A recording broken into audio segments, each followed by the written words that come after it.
Alô, torcida do Vitória. Hoje é dia de lotar o Barradão, né? Vamos lá. O Vitória não havia desembarcado na Série A. Os primeiros 4, 5, 6, 7 jogos foi uma campanha pífia. Perdeu do Palmeiras, perdeu do São Paulo no Barradão, empatou com o Bahia, perdeu do Vasco, não jogando nada, perdeu do Cruzeiro, não jogando absolutamente nada, empatou com o Cuiabá. Os primeiros 6, 7 jogos do Vitória na Série A foram horríveis. Parecia que o time ia cair rápido para a Série B. Parecia mesmo, essa era a impressão. Analisando os resultados e desempenho, o pacote disso tudo, você fala, esse time vai cair rápido para a Série B. Muitos até cogitavam aqui nas lives, eu acho que o Vitória vai talvez igualar a campanha histórica negativa do América de Natal, quando fez ali 14, 15 pontos na Série A, nos pontos corridos, né? A Chapecoense que fez 17 pontos. Muitos torcedores do Vitória até me perguntavam aqui nas lives, e aí, o Vitória vai ser saco de pancadas nessa Série A na quinta, sexta rodada, quando o Vitória estava ali com 3 pontos. Eu falei, cara, na teoria, não é para ser. Não é para ser o saco de pancadas. Você compara o Vitória com os outros 4, 5 times que, em tese, brigam com o Vitória para não cair para a Série B, Cuiabá, Juventude, Atlético Goianiense, Criciúma e tal. Você vê o Vitória melhor em relação ao elenco do que esses, no papel, né? Agora, óbvio, no desempenho, na bola, na prática, o futebol não é falado, é jogado. O Vitória estava apresentando um futebol pior do que todos esses. E pior até do que Fluminense, que hoje é o Lanterna, o Grêmio, naquele recorte. Então, de fato, a perspectiva era péssima. Mas aí Carpini chega, começa mal, mas depois o trabalho começa a engrenar. E aí venceu do Atlético Mineiro, venceu do Inter, venceu agora fora de casa contra o Fluminense no confronto direto. Então os jogadores, eles agora deram um recado pro torcedor. Lotem o Barradão contra o Atlético Paranaense, que a gente voltou a passar a confiança para vocês. A gente passou o recado para vocês que a gente tá vivo de novo na Série A. E muito vivo, muito mais até do que a galera que tá na zona. Então, a torcida do Vitória hoje tem o papel de lotar o Barradão. E aí, vamos lá. A gente vai passar para análise da rodada, análise da tabela e análise também dos jogos, né, de Vitória e Atlético Paranaense, Bahia e São Paulo. A torcida do Bahia, ela hoje pensa, pô, a rodada começou boa. O Botafogo empatou contra o Vasco. De certo modo, é um resultado ali que hoje o Botafogo está na frente do Bahia, mas se o Bahia ganhar, o Bahia passa o próprio Botafogo, ganhar do São Paulo. Se o Bahia empatar, passa o Botafogo também, contra o São Paulo hoje no Morumbi. Então, assim, a rodada começou boa para o Bahia. O torcedor que projeta um título, ele olha para esse confronto e fala, porra, dá para ganhar. E se a gente vence, a gente vai muito forte na briga por esse título. Porque os confrontos mais fáceis ainda estão por vir. Mais fáceis, né? Série A não tem jogo muito fácil, não, irmão. Mas ainda vai vir Juventude na Fonte Nova, vai vir Corinthians, que não joga nada na Fonte Nova, vai vir ainda o próprio Atlético Goianiense, ainda vai vir Cuiabá na Fonte Nova. Então, a sequência do Bahia, um dos jogos mais difíceis a partir de agora até o final do primeiro turno, é o de hoje. Um dos jogos mais difíceis.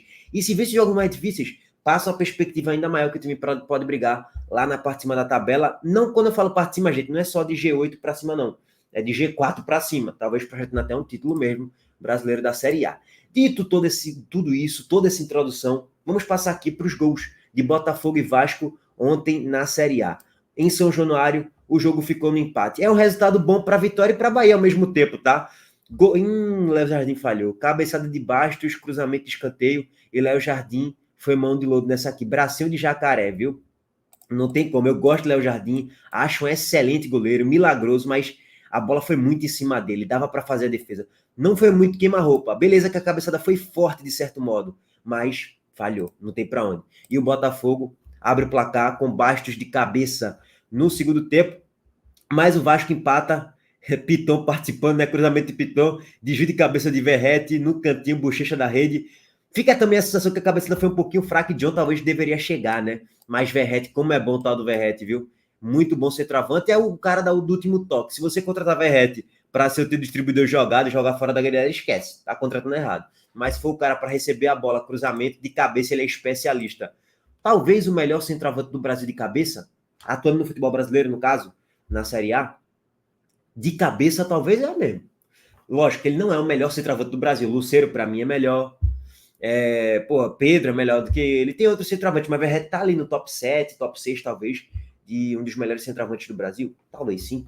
Bom, régua passada em Botafogo e Vasco, a gente tem que passar para ela, né? A tabela. Vamos passar aqui para a tabela da Série A, nesse momento, o Vasco está fora da zona do rebaixamento, com 11 pontos conquistados, mas pode entrar na zona. Se o Atlético Goianiense vencer o seu jogo, passa o Vasco. Se o Corinthians vencer o seu jogo, passa o Vasco também. Então, não foi um bom resultado para o Vasco empatar contra o Botafogo em São Januário. É um clássico, beleza, tudo pode acontecer, beleza, ok, mas, lógico, pelas circunstâncias de tabela, não foi um bom resultado empatar, não, em São Januário não foi bom. Óbvio, o Atlético Goianiense, a tendência é que não ganhe, a tendência é que empate no máximo aqui contra o Atlético Mineiro. E o Corinthians vai enfrentar o Palmeiras. A tendência também é que o Corinthians não vença do Palmeiras. No máximo empate. Então, a lógica é que o Vasco fique fora da zona do rebaixamento. E aí vamos pegar o gancho para o Vitória. Esse empate, de certo modo, é interessante para o Vitória? Sim. Melhor ainda para o Vitória se o Vasco perdesse. Mas como foi um empate, também não está de todo ruim. O Vitória continua em 15º. E como a gente já passou a análise aqui do Vasco e da tabela dessa galera do Z4, a lógica também é que o Vitória continue em 15º, mesmo se perder o jogo de hoje para o Atlético Paranaense. Imagina se vencer. O Vitória pode ir a 15 e abrir, por exemplo, 5 pontos de diferença para o Atlético Goianiense, que é 17º. Ou, se o Atlético Goianiense empatar 4 pontos, a diferença que hoje é de 2 pontos, essa diferença pode aumentar para 4 pontos. Então, se o Vitória fazer esse papel hoje, pode aumentar sim essa diferença na tabela de classificação, tá? O jogo é 6h30 da tarde contra o Atlético Paranaense. E assim, pegando aqui o gancho rapidamente desse jogo e das prováveis escalações, o Vitória ele vai com o Lucas Arcanjo, Wagner Leonardo, Caio Vinícius, William Lepe, Lucas Esteves, Leão Vinícius, William Oliveira, Leonardo, Mateuzinho, Oswaldo e Alejandro. É o time básico que venceu do Fluminense na última rodada, né? O Atlético Paranaense vai com o Léo no gol, Thiago Heleno, Kaique Rocha, Matson, Esquivel, Fernandinho, Eric, Zapelli, Christian, Julimar e Pablo. O Atlético Paranaense que faz uma boa Série A até o momento, se você analisar aqui, ó, é o sexto colocado com 19 pontos, vem de 4 jogos sem perder, 3 empates e 1 vitória, mas é o seguinte, eu acompanhei o jogo do Atlético Paranaense nessa Série A, que o Atlético Paranaense pegou o Fortaleza e era um Fortaleza reservão, e o Atlético Paranaense não jogou nada.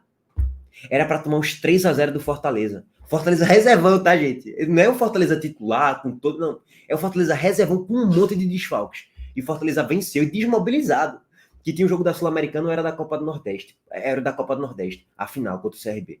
E o Fortaleza venceu do Atlético Paranaense por 1-0. E poderia ser 3-0. Então, o Vitória tem totais condições de vencer o jogo de hoje, sim. E só um parênteses, olha a campanha do Atlético Paranaense fora de casa. É pífia.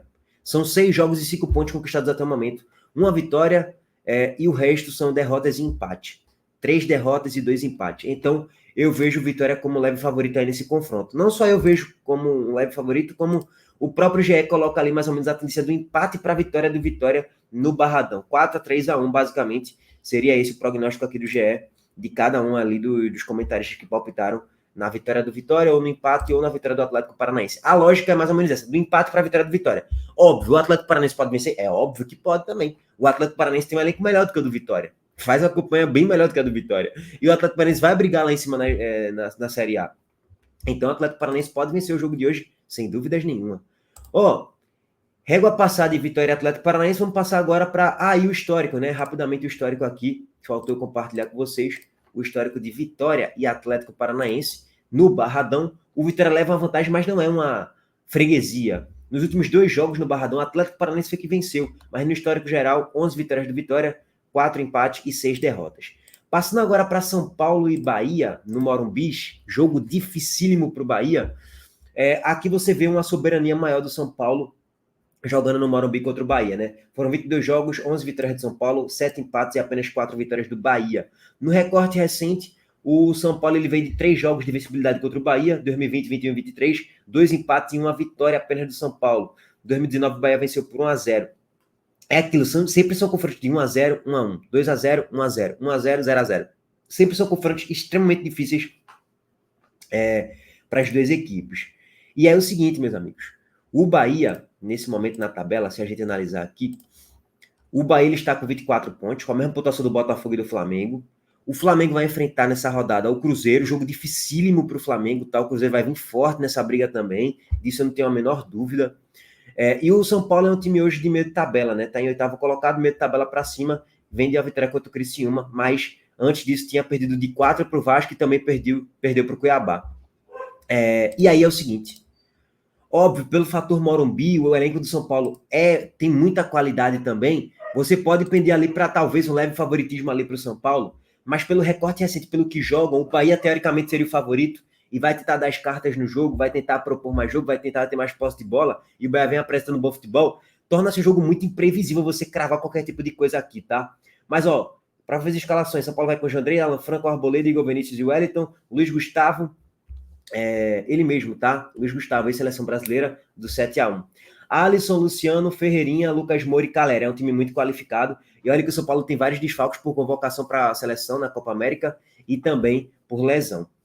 O Bahia vai com o mesmo time, né, que jogou contra agora recentemente. Meu Deus, já fugiu aqui da mente que o Bahia venceu.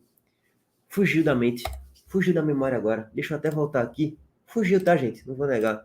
Vasco venceu do Vasco 2-1. Muito já tava falando, é o Vasco.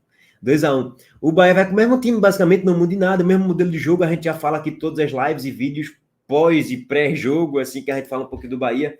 Eu nem vou me aprofundar muito, porque a gente é o mesmo time, né, gente? Não tem nem o que mudar, né? Marcos Felipe Cano, Gabriel Xavier, Gilberto Juba, Carlos Alexandre, Everton Ribeiro, Jean Lucas, Cauli, Tassiano Everaldo. No banco, Biel, tem Estupian, que são jogadores que sempre entram, Depena, que sempre entra no segundo tempo também, são peças que o Rogério se utiliza bastante, Ademir também. Jogo difícil, Bahia pode vencer? Pode, mas é aquele jogo imprevisível, pode vencer, pode perder, pode empatar, você não vê muito a tendência para algo acontecer.